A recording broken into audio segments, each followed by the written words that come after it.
everyone, how are you? I hope you would be fine. Today we will complete rest part of chapter number 3, Journey to the End of the Earth, written by Tishani Doshi, book Vistas. In last video we have completed till here. It's an immersion that will force you to place yourself in the context of the Earth's geological history, and for humans the prognosis is not good. Today I am going to start from here human impact. इसका meaning है कि humans का क्या प्रभाव पड़ा है Antarctica पर, क्या क्या चेंजेस आए हैं ह्यूमन सिविलाइजेशन के आने से। अंटार्कटिका के क्लाइमेट में कौन कौन से चेंजेस देखे गए हैं। Human civilization have been around for a paltry 12,000 years. अगर हम देखें तो ह्यूमन सिविलाइजेशन जब इस अर्थ पे आई है तो उसको कितना टाइम हुआ है, ओनली 12,000 ईयर्स ही हुए हैं। लेकिन अगर गोंडवाना की बात करें, ये जो सुपर कॉन्टिनेंट हुआ करता था तो ये कब हुआ करता था, ये 650 मिलियन ईयर्स पहले हुआ करता था। तो ह्यूमन सिविलाइजेशन जब इस अर्थ पे आई है वो ओनली 12,000 ईयर्स पहले ही आई है। पाल्ट्री का मीनिंग है स्मॉल अमाउंट। तो ह्यूमन सिविलाइजेशन को एक थोड़ा ही टाइम हुआ है इस अर्थ पे आए हुए, बेयरली a few seconds on the geological clock.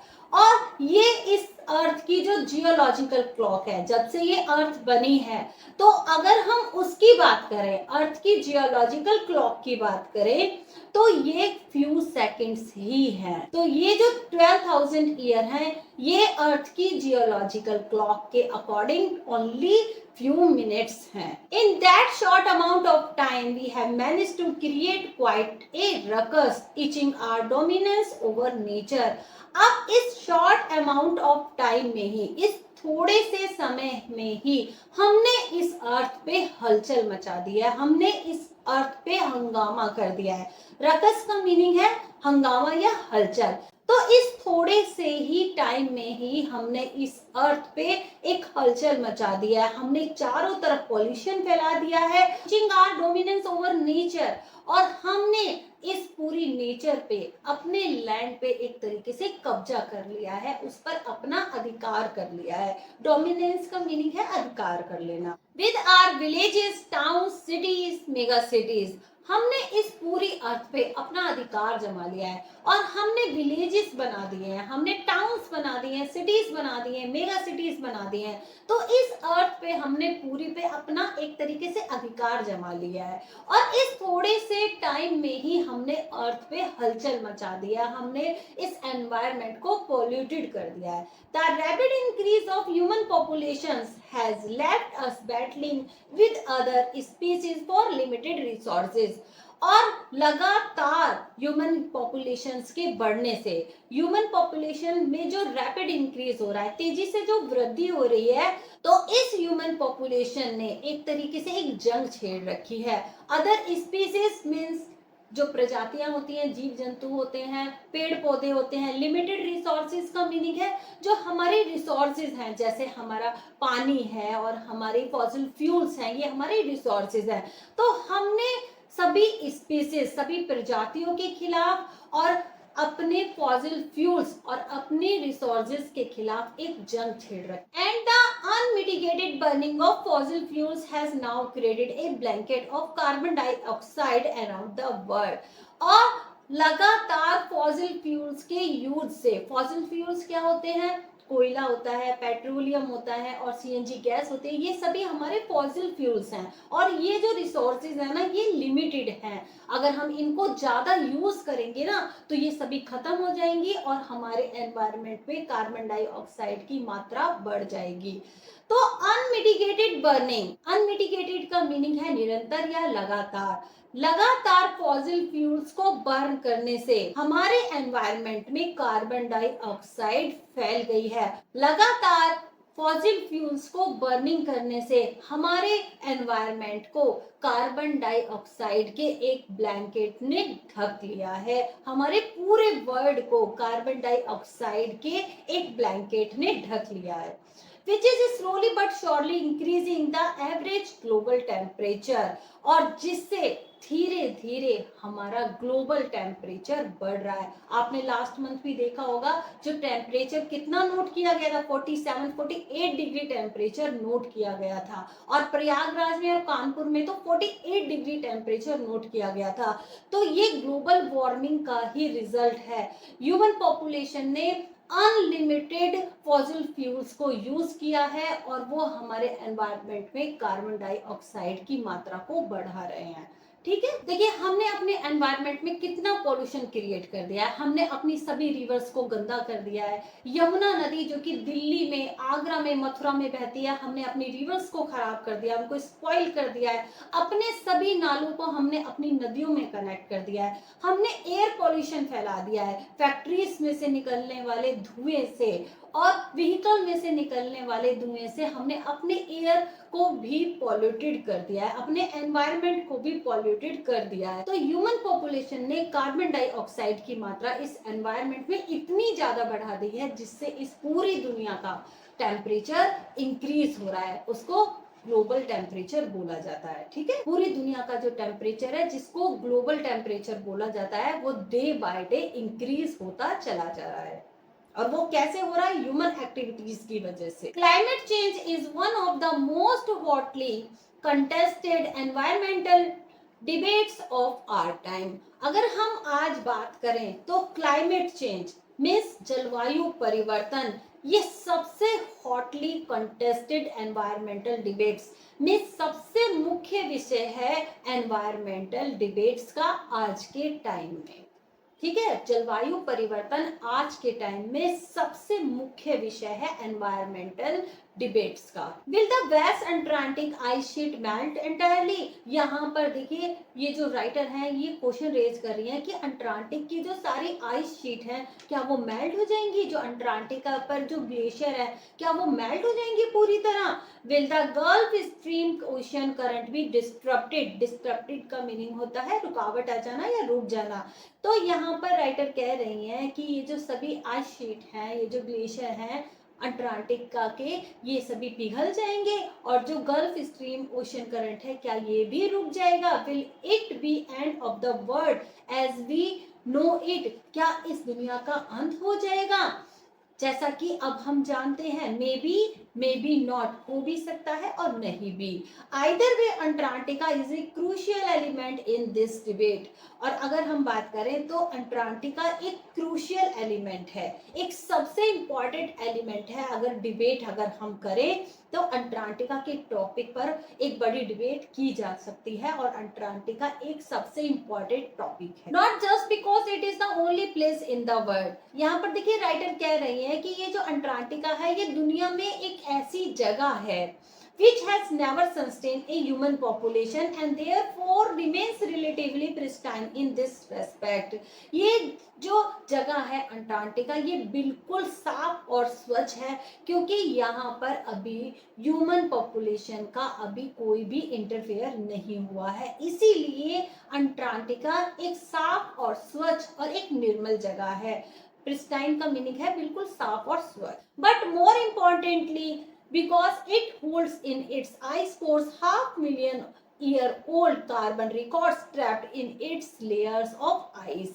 और अगर हम बात करें यहाँ पर इसकी आइस कोर्स में, कोर्स का मीनिंग होता है डीपली, जो अंटार्कटिका पर जो ग्लेशियर है और ये जो बर्फ जो इतनी डीपली जमी हुई है इसके आइस कोर में, अंटार्कटिका के आइस कोर में 500,000 ईयर पुराने जो कार्बन के जो रिकॉर्ड्स हैं वो नीचे दफन है, वो नीचे जमे हुए हैं, एक तरीके से ट्रैप्ड है आइस की लेयर में। तो राइटर यहाँ पर कहना चाहती है कि अंटार्कटिका एक डिबेट का सबसे क्रूशियल एलिमेंट है और यहाँ पर ये जो अंटार्कटिका है ये जो साफ और स्वच्छ है, बिल्कुल जो निर्मल और पवित्र है, ये क्यों है? क्योंकि अभी ह्यूमन पॉपुलेशन ने वहां पर कोई एंट्री नहीं की है, वहां पर ह्यूमन मार्क्स देखने को नहीं मिलता है, ह्यूमंस का कोई भी इंटरफेयर वहां पर देखने को नहीं मिलता है, तो ह्यूमन एक्टिविटीज वहां पर नहीं है, इसीलिए ही अंटार्कटिका इतना साफ और स्वच्छ है और इतना निर्मल और पवित्र माना जाता है क्योंकि अभी वहां पर कोई भी ह्यूमन एक्टिविटी नहीं है। If we want to study and examine the Earth's past present and future Antarctica is the place to go. अगर हम अर्थ के बारे में स्टडी करना चाहते हैं, हम अर्थ के पास्ट प्रेजेंट एंड फ्यूचर के बारे में स्टडी करना चाहते हैं, एग्जामिन करना चाहते हैं, तो हमें अंटार्कटिका विजिट करना चाहिए। Students, on ice the program I was working with on the Shokalskiy. यहाँ पर देखिए इस चैप्टर की जो राइटर हैं तिशानी दोषी, वो कह रही हैं कि जिस प्रोग्राम पर वो वर्क कर रही थी, स्टूडेंट्स ऑन आइस, इस प्रोग्राम का नाम था स्टूडेंट्स ऑन आइस, और वो सोकाल्स्की जहाज के थ्रू इस वर्क पर जाती हैं, इस प्रोग्राम पर जाती हैं। Aims to do exactly this by taking high school students. और इस प्रोग्राम का जो एम था, स्टूडेंट्स ऑन आइस, इस प्रोग्राम का जो एम था, जो लक्ष्य था, एग्जैक्टली हाई स्कूल के बच्चों को, high school students to the end of the world, world के एंड तक ले जाना, and providing them with the inspiring educational opportunities which will help them fostering new understanding and respect for our planet. तो यहाँ पर ये जो writer है ये बता रही हैं, ये जो प्रोग्राम था स्टूडेंट ऑन आइस, इसका जो एम था, इसका जो लक्ष्य था, वो हाई स्कूल के बच्चों को वहां पर लेके जाना, वर्ल्ड के एंड पे लेके जाना, अंटार्कटिका लेके जाना, और एक एजुकेशनल नॉलेज उन बच्चों को देना, अपने अर्थ के बारे में बताना, जिससे बच्चे एक नई अंडरस्टैंडिंग क्रिएट कर सकें और अपने अर्थ के विषय में जान सके, अपने अर्थ के बारे में स्टडी कर सके, अपने अर्थ के बारे में क्या अच्छा है क्या बुरा है वो सोच सके। तो इस प्रोग्राम का यही एम था, इस प्रोग्राम का यही लक्ष्य था, और इस प्रोग्राम का क्या नाम था, students on ice. It is been in operation for 6 year now. इस ऑपरेशन को स्टार्ट हुए, ये जो प्रोग्राम था स्टूडेंट्स ऑन आइस, इसको स्टार्ट हुए 6 साल हो चुके थे। इसको एक कनाडियन जियोफ ग्रीन ने स्टार्ट किया था, who got tired of carting celebrities and retire rich curiosity seekers who could only give back in a limited way. अब यहाँ पर ये जो प्रोग्राम स्टार्ट किया था, ये जो रशियन जहाज से जो अंटार्कटिका तक वो लेके जाते थे, ये जो रिसर्च स्टार्ट की थी कनाडियन जियोफ ग्रीन ने स्टार्ट की थी, जो कनाडा के थे। अब ये सबसे पहले तो सेलिब्रिटीज को लेके जाते थे, और वो लोग जिनमें क्यूरियोसिटी होती थी, जिनमें जागरूकता होती थी, अमीरों को लेके जाते थे, लेकिन इसका कोई रिजल्ट नहीं मिला, लोगों के मन में कोई जागरूकता नहीं थी अपने प्लेनेट के लिए।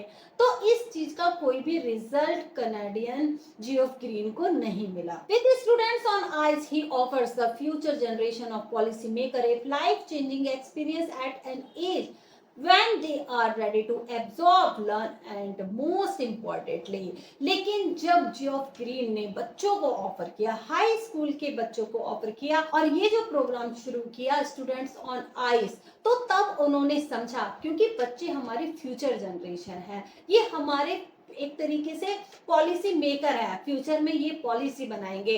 अगर ये अंटार्कटिका पर विजिट करेंगे, अपने अर्थ की स्टडी करेंगे, तो वहां जाकर इनको पता चलेगा कि क्या हमारी अर्थ के लिए अच्छा है। तो ये जो बच्चे जब वहां जाके रिसर्च करेंगे, वहां जाके स्टडी करेंगे अंटार्कटिका में, तो ये अपने अर्थ के लिए कुछ अच्छी पॉलिसी बना पाएंगे। ठीक है। The reason the program has been so successful is because it is impossible to go anywhere near the South Pole and not be affected by it.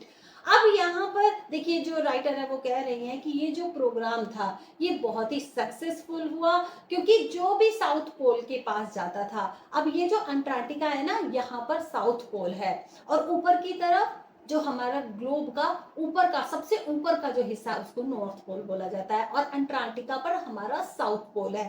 तो यहाँ पर राइटर कह रही हैं कि साउथ पोल पर जाके, साउथ पोल पे जाके अंटार्कटिका में विजिट करके हम उससे बच नहीं सकते, वहां का जो प्रभाव है वो हमारे ऊपर जरूर पड़ेगा, और हम उसके लिए सोचने पर मजबूर हो जाएंगे। तो ये जो प्रोग्राम था स्टूडेंट्स ऑन आइस, ये बहुत ही सक्सेसफुल रहा। It is easy to be blase about polar ice cap melting while sitting in the comfort zone of our respective latitude and longitude। यहाँ पर जो हमारे ग्लेशियर हैं वो पिघल रहे हैं, जबकि हम अपने घरों में आराम से बैठे हुए हैं। यहाँ पर देखिए हर सिटी, हर शहर और हर कंट्री एक लैटिट्यूड एक लॉन्जिट्यूड की एक डिग्री पर सिचुएटेड होता है। अगर आप वहां पर जाकर स्टडी करेंगे तो हमारे अर्थ की जो लैटिट्यूड और लॉन्जिट्यूड की जो डिग्री है जो क्रॉस करती है उस पर हर शहर सिचुएटेड होता है। तो यहाँ पर राइटर कह रही हैं कि जबकि हम अपने घरों में बड़े कंफर्ट से बैठे हैं, बड़े आराम से बैठे हैं, और हमारे ग्लेशियर अगर अंटार्कटिका में जाके देखें तो हमारे ग्लेशियर पिघल रहे हैं। But when you can visually see glaciers retreating and ice shelves collapsing, जब वहां जाके आप देखेंगे जो हमारे ग्लेशियर्स हैं वो पिघल रहे हैं और जो आइस शेल्फ्स हैं वो कोलैप्सिंग कर रही हैं, मीन्स वो टूट के नीचे गिर रही हैं। You begin to realise that the threat of global warming is very real. आपको वहां जाके पता चलेगा कि ये जो ग्लोबल वार्मिंग है ना ये कितनी रियल है। अब ये जो हमारे साइंटिस्ट और ये जो हमारे रिसर्चर ये बार बार हमें वार्निंग दे रहे हैं कि हमें अपने एनवायरनमेंट को संभाल के रखना चाहिए, हमें कार्बन क्रिएट नहीं करना चाहिए और अपनी लिमिटेड रिसोर्सेज को खर्च नहीं करना चाहिए, लेकिन हम लोग इस चीज पर बिल्कुल भी ध्यान नहीं दे रहे हैं। तो साइंटिस्ट हमको वार्न कर रहे हैं कि इस दुनिया का जो टेम्परेचर है वो day by day slowly slowly increase हो रहा है और ग्लोबल वार्मिंग जो वहां पे जाके हम जब हम देखेंगे अंटार्कटिका में जाके जब हम देखेंगे तब हमें पता चलेगा कि ग्लोबल वार्मिंग कितनी रियल है। ठीक है, वहां उसके सबूत मिल जाएंगे हम लोगों को देखने के लिए। Antarctica because of her simple ecosystem and lack of biodiversity। Biodiversity का मीनिंग होता है जीवन की परिवर्तनशीलता। आप अर्थ पे देखेंगे यहाँ पर ये जो ह्यूमन पॉपुलेशन है, ह्यूमन सिविलाइजेशन में आप देखेंगे कि जीवन की डिफरेंट डिफरेंट स्टेज देखने के लिए मिलती हैं, डिफरेंट डिफरेंट वनस्पति मिलती है, जीव जंतु मिलते हैं। तो ये जो अंटार्कटिका है ये बायोडाइवर्सिटी से बिल्कुल अलग है। वहाँ पर कोई भी बायोडाइवर्सिटी का जो रिजल्ट है वो वहाँ पर देखने के लिए नहीं मिलता है। और जो अंटार्कटिका का जो इकोसिस्टम है वो बिल्कुल ही सिंपल है, is the perfect place to study. और ये बिल्कुल परफेक्ट प्लेस है कि वहां पर जाके हम स्टडी करें how little changes in the environment can have big repercussions. और ये जो छोटे छोटे चेंज हमारे एनवायरनमेंट में हो रहे हैं वहां जाकर हम स्टडी करें तो तब हमें पता चलेगा कि छोटे छोटे चेंजेस से ही एनवायरनमेंट में कितने दुष्परिणाम देखे जा सकते हैं। छोटे छोटे चेंजेस के ही एनवायरनमेंट में बड़े बड़े दुष्परिणाम हो सकते हैं। रिपरकशंस का मीनिंग होता है दुष्परिणाम। Take the microscopic phytoplankton those grasses of the sea. अगर आपने सी अंडर वाटर का कोई पिक्चर देखा हो तो आपको सी के अंडर वाटर में एक वनस्पति नजर आएगी, छोटे छोटे पेड़ पौधे नजर आएंगे। तो इसी तरीके से अंटार्कटिका के महासागर में भी छोटे छोटे जो वनस्पति होती है, छोटे छोटे जो पेड़ पौधे होते हैं उनको माइक्रोस्कोपिक फाइटोप्लैंक्टन बोला गया है। तो ये सी की एक ग्रास है, एक घास भी कह सकते हैं, that nourish and sustain the entire southern oceans food chain, जो पूरे समुद्र की पूरे ओशियन की फूड चेन को नरिश करती है, उसको सस्टेन रखती है। These single celled plants use the sun's energy. ये जो सिंगल सेल वाले जो प्लांट हैं, ये जो फाइटोप्लैंक्टन जो प्लांट हैं ये सिंगल सेल वाले होते हैं और ये सन से एनर्जी लेते हैं to assimilate carbon and synthesis organic compounds in the wondrous and most important of process called photosynthesis। अब ये जो फाइटोप्लैंक्टन जो प्लांट है, ये जो समुद्र की जो वनस्पति है, ये क्या करती है, सन से एनर्जी लेती है और ये कार्बन को अपने अंदर ही ट्रैप कर लेते हैं। ये जो समुद्र की जो वनस्पति है ना ये अपने अंदर कार्बन को लॉक कर लेती है और ऑक्सीजन रिलीज करती है। और ये जो प्लांट्स है ना ये फोटोसिंथेसिस का भी यूज करते हैं, फोटोसिंथेसिस की प्रक्रिया का भी यूज करते हैं। Scientist warn that a further depletion in the ozone layer will affect the activities of phytoplankton. और जो साइंटिस्ट हैं वो पहले ही हमें वार्न कर चुके हैं कि हम ये जो ओजोन लेयर को धीरे धीरे डैमेज कर रहे हैं। ओजोन लेयर किस तरीके से डैमेज हो रही है, डिप्लीशन का मीनिंग है घटना या डैमेज होना या खराब होना। हमारी जो ओजोन लेयर है वो किस तरीके से डैमेज हो रही है, क्योंकि हम अपने एनवायरनमेंट में कार्बन डाइऑक्साइड की जो मात्रा है उसको बढ़ा रहे हैं, तो उससे हमारी जो ओजोन लेयर है वो डैमेज होती चली जा रही है। अब इस ओजोन लेयर के डैमेज होने से जो फाइटोप्लैंक्टन, ये जो हमारे सी की जो वनस्पति है, ये जो समुद्र के जो छोटे छोटे प्लांट्स है ना, इनकी एक्टिविटी पर भी फर्क पड़ रहा है। ठीक है, which in turn will affect the lives of all the marine animals. अब इन्हीं प्लांट्स पे ही, फाइटोप्लैंक्टन्स के इन्हीं प्लांट्स पर ही जो मरीन लाइफ, ये जो समुद्र के जितने भी एनिमल्स हैं, इनका जो जीवन इन्हीं प्लांट्स पर ही आधारित है।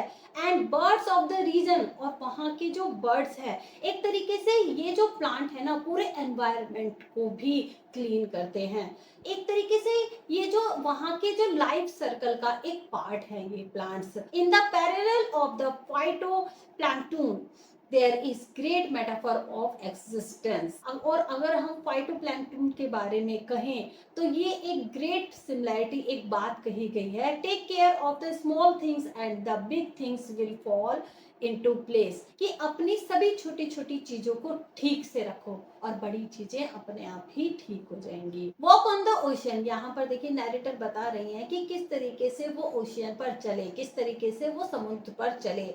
माई Antarctic experience was full of such epiphanies.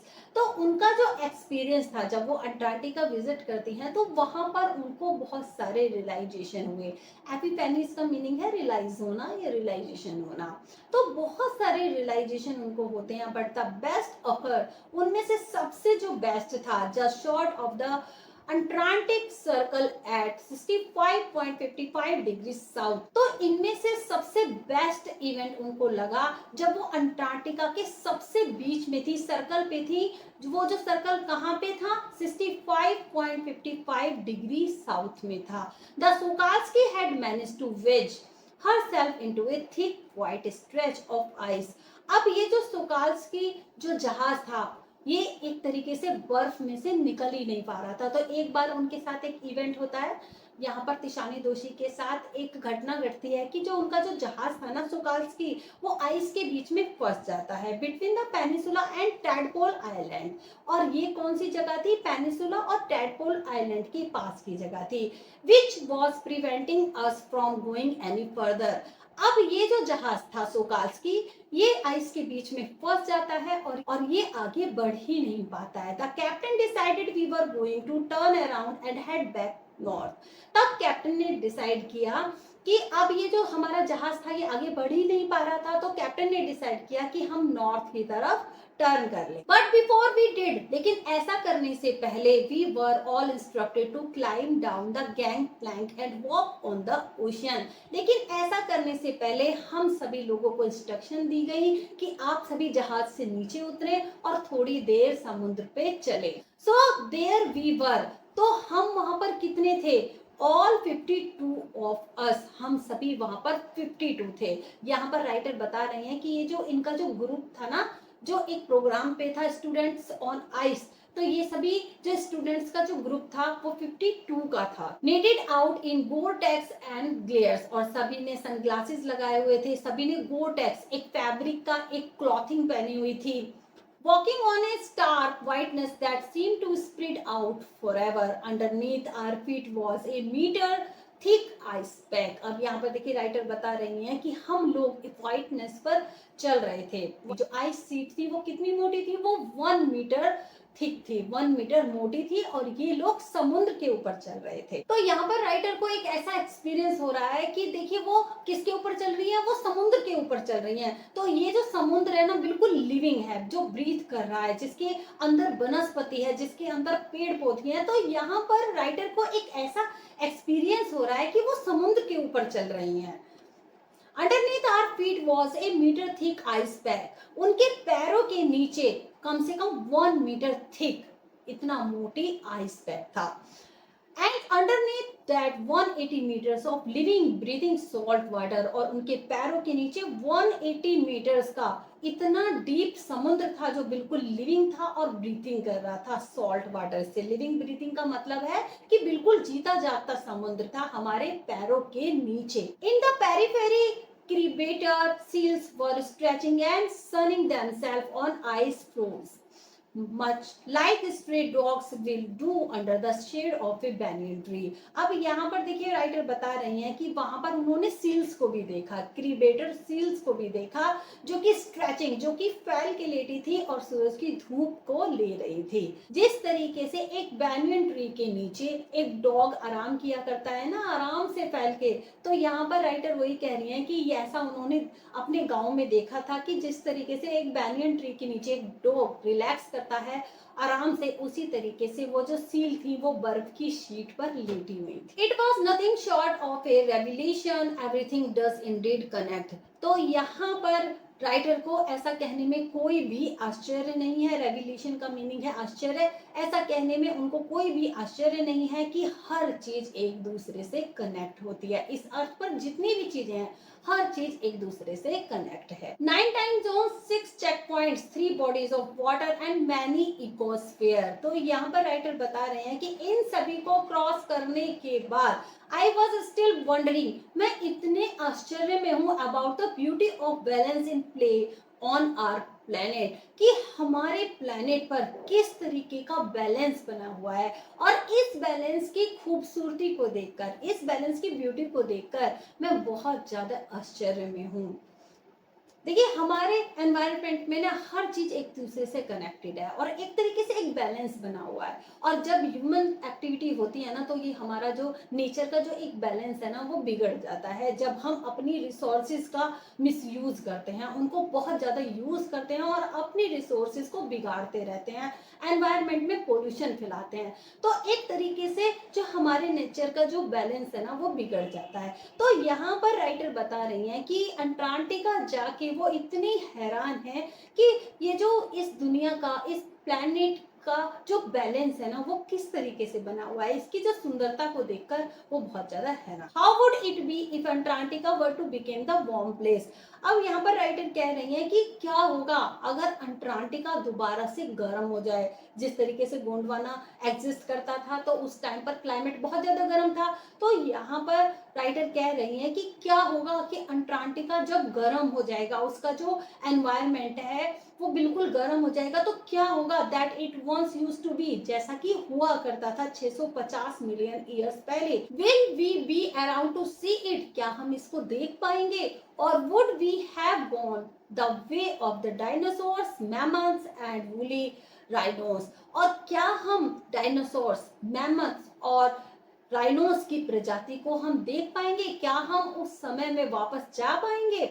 Who's to say, कौन कह सकता है। But after spending 2 weeks with a bunch of teenagers who still have the idealism to save the world, लेकिन 2 हफ्ते बिताने के बाद, यहाँ पर देखिए राइटर कह रही हैं कि 2 वीक्स अंटार्कटिका पे बिताने के बाद बंच ऑफ टीनेजर्स, ये जो टीनेजर बच्चों का ये जो ग्रुप्स था, जब हम लोगों ने 2 वीक्स अंटार्कटिका पर बिताए तो हम इस दुनिया को बचाने के लिए कुछ करना चाहते हैं। उनके अंदर एक आदर्शवाद आ गया है, एक धारणा आ गई है कि हमें भी इस दुनिया को बचाना चाहिए, इस अर्थ को बचाने के लिए कुछ करना चाहिए। All I can say in that a lot can happen in A millions year. यहाँ पर देखिए राइटर कह रहे हैं कि अगर इतने मिलियन ईयर्स में इतनी सारी घटनाएं इस अर्थ पे हो सकती हैं तो एक दिन में भी एक बड़ा बदलाव लाया जा सकता है। But what A difference a day makes, अगर हम एक दिन भी सुधार करें तो इस धरती पर एक बड़ा बदलाव लाया जा सकता है। तो यहाँ पर देखिए राइटर के कहने का मतलब है कि अगर हम इस अर्थ को चेंज करना चाहें तो हम एक एक करके इस अर्थ पे से पॉल्यूशन को घटा सकते हैं, एक दिन में भी बड़ा बदलाव ला सकते हैं, और हमें इस अर्थ के लिए कुछ ना कुछ करना चाहिए क्योंकि ग्लोबल वार्मिंग बढ़ रही है तो आगे आने वाले समय में पता नहीं क्या होगा। अब यहाँ पर ये वही बात कह रही हैं कि जब इतने मिलियन ईयर्स में इतनी सारी घटनाएं हो सकती हैं, जब पहले हमारी अर्थ पे डायनासोर्स रहा करते थे, राइनोस रहा करते थे, मैमथ्स रहा करते थे। तो ये सारी प्रजाति जिस तरीके से विलुप्त होती चली गई, तो एक दिन इंसान भी इस धरती पर पे से विलुप्त हो जाएंगे, और ये भी हो सकता है। और हमें इसी तरीके से अपने अर्थ को बचाने के लिए छोटे छोटे उपाय करते रहना चाहिए, और सभी को जागरूक करना चाहिए। अपनी रिसोर्सेज को हमें बचाते रहना चाहिए, अपने पानी को बचाना चाहिए, अपने एनवायरनमेंट को गंदा नहीं होने देना चाहिए, क्योंकि बच्चे हमारे देश के फ्यूचर हैं। और अगर वो इस चीज के लिए जागरूक होंगे तो वो दूसरों को भी समझा पाएंगे। तो हमें अपने प्लेनेट को बचाने के लिए जरूर कुछ ना कुछ ऐसे उपाय करने चाहिए। So this chapter is completed here. अगर इस चैप्टर की एक्सप्लेनेशन आपको अच्छी लगी हो तो लाइक और कमेंट करना ना भूलें। अगर आप किसी और चैप्टर पे और किसी और टॉपिक पे अगर वीडियो देखना चाहते हैं और ये एजुकेशनल वीडियोस आपको अच्छी लग रही हैं, तो प्लीज सब्सक्राइब द चैनल और मुझे कमेंट करके जरूर बताएं। Have a nice day.